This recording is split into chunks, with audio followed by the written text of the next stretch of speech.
Fellow Kenyans, 2020 has been a unique time of our lives with many lessons.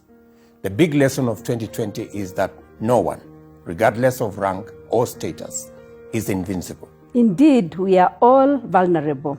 We have learned that our lives are so intertwined, our interests united in intimate webs of mutuality.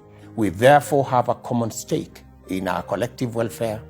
We need each other, and we have to be there for one another. During this Christmas, we should remember those more in need than ourselves and perform the godly duty of extending compassion and solidarity their way. Against the backdrop of a ravaging COVID-19 pandemic, let us especially remember with gratitude our frontline health workers who every day go far beyond the call of their vocation and who have shown phenomenal selflessness in the face of unprecedented tragedy. It is our duty to let them know that we appreciate their work, their sacrifice, and that we stand with them, supporting them, and praying for them every day. We also have a solemn obligation to extend words of comfort, material and moral support to all people who have lost loved ones to the COVID-19 pandemic and to all who are affected in many varied ways. We pray for the quick healing of the afflicted and continued protection for all our brothers and sisters everywhere.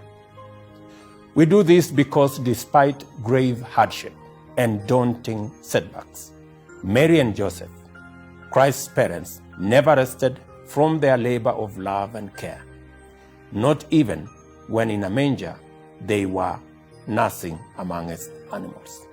Similarly, the shepherds never stopped working in the desolate darkness of nights far from home, where the angels found them with the first Christmas message. Let us continue caring and loving our families, our friends, and our neighbors. Let us carry on with our work of nation building in our various pursuits.